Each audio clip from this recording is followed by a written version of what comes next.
Good morning all. Ace ആപ്പിലേക്ക് എല്ലാവർക്കും സ്വാഗതം. It's me Smitha. ഇന്ന് ജനറൽ PSCക്കും കേട്ടറ്റ് എക്സാമുകൾക്കൊക്കെ ഒഴിച്ചുകൂടാൻ പറ്റാത്ത മാത്സിലെ ഒരു ഏരിയ ആണല്ലോ ഭിന്നസംഖ്യകൾ. അപ്പോൾ ഭിന്നസംഖ്യകൾ എന്ന് പറയുന്ന ഭാഗത്തിലെ കുറച്ച് പ്രോബ്ലംസ് ആണ് ഇവിടെ കൊണ്ടുവന്നിട്ടുള്ളത്. അപ്പോൾ നമുക്ക് എങ്ങനെ ഏറ്റവും ലളിതമായിട്ട് ഭിന്നസംഖ്യകളിലെ പ്രോബ്ലംസ് ചെയ്യാമെന്നുള്ളത് നോക്കാം. അപ്പോൾ നമുക്ക് ആദ്യം ക്വസ്റ്റ്യനിലേക്ക് കടക്കാം. ഫസ്റ്റ് ക്വസ്റ്റ്യൻ, വലിയ ഭിന്നസംഖ്യ ഏത്? ഇതാണ് ക്വസ്റ്റ്യൻ. കുറച്ച് ഭിന്നസംഖ്യകൾ തന്നിട്ടുണ്ട്. അതിൽ വലിയ ഭിന്നസംഖ്യ ഏതെന്നാണ് ചോദ്യം. തന്ന ഭിന്നസംഖ്യകൾ 7/9, 5/9, 2/9, 4/9. എല്ലാത്തിൻ്റെയും ഡിനോമിനേറ്റർ 9 ആണ് അല്ലേ?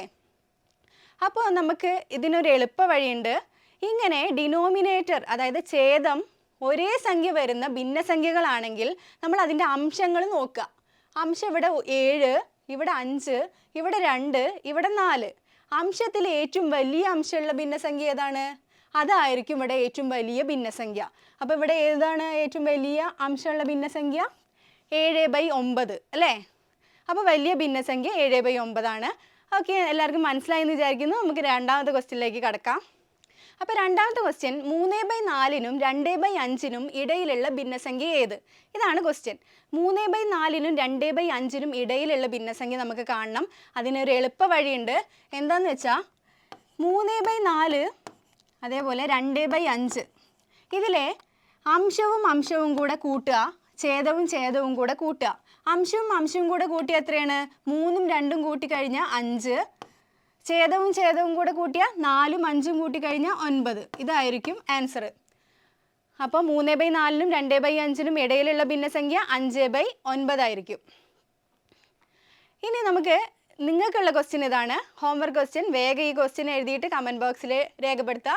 അപ്പോൾ നെക്സ്റ്റ് ക്വസ്റ്റ്യൻ, മൂന്നാമത്തെ ക്വസ്റ്റ്യൻ, 2/5നും 3/8നും ഇടയിലുള്ള ഭിന്നസംഖ്യ ഏത്? ഇതാണ് ക്വസ്റ്റ്യൻ. അപ്പോൾ നമ്മൾ വിചാരിക്കും നേരത്തെ ഇതേപോലത്തെ ക്വസ്റ്റ്യൻ അല്ലേ ചെയ്തത്, അപ്പോൾ എന്ത് ചെയ്താൽ മതി? രണ്ടും അംശവും കൂടെ കൂട്ടുക, ഛേദവും കൂടെ കൂട്ടുക. അപ്പോൾ നമുക്ക് എന്ത് കിട്ടും? അംശവും കൂടെ കൂട്ടിയാൽ 2ഉം 3ഉം കൂടെ കൂട്ടുക, 5ഉം 8ഉം കൂടെ കൂട്ടുക. അപ്പോൾ നമുക്ക് 5/13 ആൻസർ കിട്ടും. ഇത് ഓപ്ഷനിൽ ഇല്ലെങ്കിലോ? ഇത് ഓപ്ഷനിൽ ഇല്ലെങ്കിൽ നമ്മൾ എന്ത് ചെയ്യും? അപ്പോഴാണ് ഈ കിട്ടിയ ആൻസർ ഇല്ലേ 5/13, അതിനെ ആദ്യത്തെ തന്നിട്ടുള്ള ഭിന്നസംഖ്യ കൊണ്ട് കൂട്ടുക, 2/5 കൊണ്ട് കൂട്ടുക. അപ്പോൾ നമുക്ക് എത്ര കിട്ടും? 7/18 എന്ന് കിട്ടും. അപ്പോൾ അത് ഓപ്ഷനിൽ ഉണ്ടായിരിക്കും. ഇനിയിപ്പോൾ അതും ഓപ്ഷനിൽ ഇല്ലെങ്കിലോ? വീണ്ടും ഈ 5/13 നമ്മൾ അടുത്ത ഭിന്നസംഖ്യ 3/8 കൊണ്ട് കൂട്ടുക. അപ്പോൾ നമുക്കിത് കൂട്ടുമ്പോൾ കിട്ടുന്നത് 8/21. അപ്പോൾ ഈ 3 എണ്ണത്തിൽ ഏതെങ്കിലും ഒന്ന് ഓപ്ഷനിൽ ഉണ്ടായിരിക്കും. ഓക്കെ, അപ്പോൾ നമ്മൾ ആദ്യം ചെയ്തത് എന്താ? 2/5നും 3/8നും ഇടയിലുള്ള ഭിന്നസംഖ്യ കാണാൻ അംശവും കൂടെ കൂട്ടി, ഛേദവും കൂടെ കൂട്ടി. പിന്നെ അത് ഓപ്ഷനിൽ ഇല്ലെങ്കിൽ നമുക്ക് കിട്ടിയ ആൻസറിനോട് ആദ്യത്തെ ഭിന്നസംഖ്യ കൂട്ടിക്കഴിഞ്ഞാൽ 7/18 കിട്ടും. അത് ഓപ്ഷനിൽ ഉണ്ടായിരിക്കും. അതും ഇല്ലെങ്കിലോ നമ്മൾ എന്ത് ചെയ്യും? കിട്ടിയ ആൻസറിനോട് രണ്ടാമത്തെ ഭിന്നസംഖ്യ കൂട്ടുമ്പോൾ നമുക്ക് ആൻസർ കിട്ടും. ഇനി നാലാമത്തെ ക്വസ്റ്റ്യൻ, 1 - 1/2 - 1/4 - 1/8 - 1/16. ഇങ്ങനൊരു ക്വസ്റ്റ്യൻ വന്നു കഴിഞ്ഞാൽ ഒന്നിൽ നിന്ന് അതിൻ്റെ പകുതി കുറയ്ക്കുക, വീണ്ടും പകുതി കുറയ്ക്കുക, അങ്ങനെ വന്നിട്ടുള്ള ക്വസ്റ്റ്യൻ ആണെങ്കിൽ നമ്മൾ എങ്ങനെ ചെയ്യണം? ഇതിനൊന്നും ചെയ്യാനില്ല, ലാസ്റ്റിൽ കിടക്കുന്ന ഭിന്നസംഖ്യ അല്ലേ, അതായിരിക്കും ഇതിൻ്റെ ആൻസർ. ഇത്ര ചെയ്യാനേ ഉള്ളൂ. ഓക്കെ, 1/16 ആണ് ഇവിടെ ആൻസർ ആയിട്ട് വരിക. അടുത്ത നിങ്ങൾക്കുള്ള ക്വസ്റ്റ്യൻ ആണ് ഹോംവർക്ക് ക്വസ്റ്റ്യൻ. അപ്പോൾ ഈ ഹോംവർക്ക് വേഗം ചെയ്യുക. അടുത്തത് അഞ്ചാമത്തെ ക്വസ്റ്റ്യൻ, 1 - 1/2 + 1/4 + 1/8. ഈ ഒരു ക്വസ്റ്റ്യനിൽ നമുക്ക് ആദ്യം ചെയ്യാനുള്ളത്, ഇങ്ങനെ ബ്രാക്കറ്റ് ഇട്ടിട്ട് അതിൻ്റെ പുറത്തൊരു മൈനസ് ഇട്ടിട്ടുണ്ടെങ്കിൽ ഈ മൈനസ് ഇവർക്ക് എല്ലാവർക്കും ബാധകമാണ്. അപ്പോൾ ആദ്യം നമുക്ക് ഈ ബ്രാക്കറ്റിനെ അങ്ങോട്ട് ഒഴിവാക്കാം. എന്നിട്ട് എഴുതി നോക്കാം, 1 - 1/2 - 1/4 - 1/8 ഇങ്ങനെ കിട്ടും. ഇത് നേരത്തെ ചെയ്ത ക്വസ്റ്റ്യൻ പോലെ തന്നെയല്ലേ? ഒന്നിൽ നിന്നും അതിൻ്റെ പകുതി കുറയ്ക്കുക, വീണ്ടും അതിൻ്റെ പകുതി കുറയ്ക്കുക, വീണ്ടും അതിൻ്റെ പകുതി കുറയ്ക്കുക. അപ്പോൾ ആൻസർ എന്താ കിട്ടുക? ലാസ്റ്റിലെ ഭിന്നസംഖ്യ. അപ്പോൾ ഇവിടെ ആൻസർ എന്താണ്? 1/8 ആണ് ആൻസർ. അടുത്ത question, 1 - 1/2 1 minus 1 by 3, 1 minus 1 by 4, etc. 1 minus 1 by 10. ഇങ്ങനെ ഒരു ക്വസ്റ്റ്യൻ തന്നു കഴിഞ്ഞാൽ നമുക്കിതിനെ ആൻസർ ചെയ്യാനായിട്ട് കൂടുതലൊന്നും നോക്കേണ്ട ആവശ്യമില്ല. സാധാരണ നമ്മളെങ്ങനെ ആൻസർ ചെയ്യുക? ഇതിങ്ങനെ ക്രോസ് മൾട്ടിപ്ലിക്കേഷൻ ചെയ്യൂലേ? അപ്പോൾ ഓരോന്ന് ക്രോസ് മൾട്ടിപ്ലിക്കേഷൻ ചെയ്യണം. അപ്പോൾ ഇവിടെ അതൊന്നും ചെയ്യേണ്ട ആവശ്യമില്ല. ഈ ലാസ്റ്റിൽ കിടക്കുന്ന ആളാരാ? 1/10 അതായിരിക്കും ഇവിടുത്തെ ആൻസർ. അത്ര ചെയ്യാനുള്ളൂ. ഓക്കെ, എപ്പോഴും 1 minus 1/2, 1 minus 1/3, 1 minus 1/4 അങ്ങനെ വരുന്ന ക്വസ്റ്റ്യനിൽ ലാസ്റ്റിൽ ഭിന്നസംഖ്യ എടുത്തിട്ട് എഴുതിയാൽ മതി. ഓക്കെ, നിങ്ങൾക്കുള്ള ക്വസ്റ്റ്യൻ ഇതാണ്. വേഗം ചെയ്തോളുക. അടുത്ത 7ാമത്തെ ക്വസ്റ്റ്യൻ. ഇപ്പം നേരത്തെ നമ്മൾ ചെയ്ത ക്വസ്റ്റ്യൻ പോലെ തന്നെയാണ്, പക്ഷെ ഒരു വ്യത്യാസമുണ്ട് അല്ലേ? ഇവിടെ പ്ലസ് ആണ്. നേരത്തെ 1 minus 1/2 അങ്ങനെയായിരുന്നു ക്വസ്റ്റ്യൻ. അപ്പം നമുക്ക് എന്ത് ചെയ്താൽ മതിയായിരുന്നു? ലാസ്റ്റിലെ ഭിന്നസംഖ്യ എടുത്ത് എഴുതിയാൽ മതിയായിരുന്നു. അപ്പോൾ ഇവിടെ നമ്മൾ എന്താ ചെയ്യേണ്ടത്? ഇവിടെ ഒരു ട്രിക്ക് ഉണ്ട്. ലാസ്റ്റിലെ ഭിന്നസംഖ്യ ആദ്യം എടുത്ത് എഴുതുക, എന്നിട്ട് ഇതിലെ അംശവും ഛേദവും കൂടെ കൂട്ടുക. അംശം എത്രയാണ്? 1, ഛേദം എത്രയാണ്? 15. ഇത് രണ്ടും കൂടെ കൂട്ടിയിട്ട് ഡിവൈഡഡ് ബൈ 2. അതായത് അംശവും ഛേദവും കൂട്ടിയിട്ട് അതിൻ്റെ പകുതി എടുത്തു കഴിഞ്ഞാൽ നമുക്കിതിൻ്റെ ഉത്തരം കിട്ടും. ഓക്കെ, എന്താ ചെയ്യാനുള്ളത്? ലാസ്റ്റിലത്തെ ഭിന്നസംഖ്യ എടുക്കുക. ലാസ്റ്റിലത്തെ ഭിന്നസംഖ്യ എടുത്തിട്ട് അതിൻ്റെ അംശവും ഛേദവും കൂട്ടിയിട്ട് അതിൻ്റെ പകുതി കാണുക. അപ്പോൾ 1 + 15/2 നമുക്ക് എന്താ കിട്ടുക? 8 ആണ് ആൻസർ കിട്ടുക. ഓക്കെ, നിങ്ങൾക്കുള്ള ക്വസ്റ്റ്യൻ ചെയ്യുക. ഓക്കെ, 8ാമത്തെ question. x minus A, X minus B, etcetera X minus സെഡിൻ്റെ വില കാണുക. ഇതാണ് ക്വസ്റ്റ്യൻ.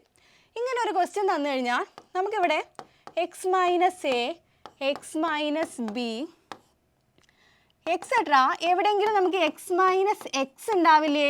എക്സ് മൈനസ് എ മുതൽ എക്സ് മൈനസ് സെഡ് വരെയാണ്. അപ്പോൾ എവിടെയെങ്കിലും എക്സ് മൈനസ് എക്സ് ഉണ്ടാവും. Etcetera X minus Z.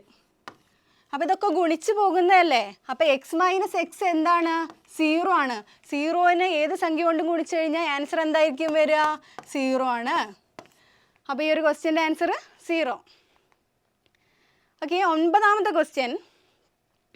ഇതാണ് ക്വസ്റ്റ്യൻ. 1/1 × 2 + 1/2 × 3 + 1/3 × 4 + എക്സെട്ര + 1/99 × 100.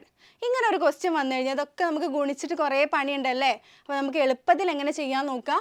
ഇവിടെ ഈ ഒരു ഫസ്റ്റ് ഭാഗം ഇങ്ങനെ എടുക്കുക, ഇതും എടുക്കുക, ഇതിലെ ലാസ്റ്റ് ഭാഗവും എടുക്കുക. ഫസ്റ്റ് ഭാഗം എന്താണ്? 1/1 മൈനസ് ലാസ്റ്റ് ഭാഗം 1/100. ഇങ്ങനെ ആ ഫസ്റ്റ് ഭാഗവും ലാസ്റ്റ് ഭാഗവും കൂടെ മൈനസ് ചെയ്ത് കഴിഞ്ഞാൽ നമുക്ക് കിട്ടുന്ന ഉത്തരമാണ് 99/100 എന്ന് കിട്ടും. ഇത്ര ചെയ്താൽ മതി, ഒന്നും ചെയ്യാനില്ല. അപ്പോൾ എന്താ ചെയ്യാനുണ്ടായിരുന്നത്? ഇങ്ങനെ ഒരു ക്വസ്റ്റ്യൻ വന്നു കഴിഞ്ഞാൽ ആദ്യം ഈ ഒരു പാർട്ടും എടുത്തെഴുതുക, അത് രണ്ടും കൂടെ കുറയ്ക്കുക, അപ്പോൾ നമുക്ക് ആൻസർ കിട്ടും. അത്ര ചെയ്താൽ മതി. അപ്പോൾ 99/100 നമുക്ക് ആൻസർ കിട്ടും. നിങ്ങൾക്കുള്ള ക്വസ്റ്റ്യൻ ഇതാണ്. അപ്പോൾ വേഗം ക്വസ്റ്റ്യൻ ചെയ്യുക. അപ്പോൾ 10ാമത്തെ ക്വസ്റ്റ്യൻ. 1/3 × 5 + 1/5 × 7 + എക്സെട്ര + 1/13 × 15. ഇതാണ് നമ്മളെ ക്വസ്റ്റ്യൻ. ഇത് നമ്മൾ 9ാമത്തെ ക്വസ്റ്റ്യൻ പോലെ തന്നെയല്ലേ? പക്ഷേ ഒരു വ്യത്യാസമുണ്ട്. 9ാമത്തെ ക്വസ്റ്റ്യനിൽ നമുക്ക് ഇവിടെ ഡിനോമിനേറ്ററിൽ തന്ന ആൾക്കാരൊക്കെ 2ൽ നിന്ന് 1 കുറച്ചാൽ ഡിഫറൻസ് എപ്പോഴും 1 ആയിരിക്കും. ഇവിടെ 3ൽ നിന്ന് 2 കുറച്ചാൽ 1, 4ൽ നിന്ന് 3 കുറച്ചാൽ 1, ഡിഫറൻസ് എപ്പോഴും 1 ആയിരിക്കും. അങ്ങനെയാണെങ്കിലാണ് നമ്മൾ ഈ ഒരു മെത്തേഡ് ചെയ്യുക. ഇനി 10ാമത്തെ ക്വസ്റ്റ്യനിലോ ഡിഫറൻസ് എന്താണ്? 5ൽ നിന്ന് 3 കുറച്ചാൽ 2, 7ൽ നിന്ന് 5 കുറച്ചാൽ 2, ഡിഫറൻസ് ഒക്കെ ഇവിടെ 2 ആണ്. അപ്പോൾ നേരത്തെ പോലെ തന്നെ ചെയ്താൽ മതി. പക്ഷെ ഇവിടെ ഡിഫറൻസ് 2 ആണ്. അതുകൊണ്ട് നേരത്തെ ക്വസ്റ്റ്യനിൽ നമ്മൾ എങ്ങനെ ചെയ്തു? ഫസ്റ്റ് പാർട്ടും ലാസ്റ്റ് പാർട്ടും എടുത്തു, എന്നിട്ട് രണ്ടും കൂടെ മൈനസ് ചെയ്തു. അതന്നെ ഇവിടെയും ചെയ്യാം. First part 1/3 minus 1/15. പക്ഷേ ഇതിൻ്റെ ഒപ്പം ഡിഫറൻസ് 2 ആയതുകൊണ്ട് നമ്മൾ ഇൻറ്റു 1/2 ചെയ്യുക. ഡിഫറൻസ് 3 ആയിരുന്നെങ്കിലോ ഇൻറ്റു 1/3 ചെയ്യുക. ഇനി ഇതെന്ത് ചെയ്യുക? ക്രോസ് മൾട്ടിപ്ലൈ ചെയ്യുക. 12 3 × 15 ഇൻറ്റു 1/2.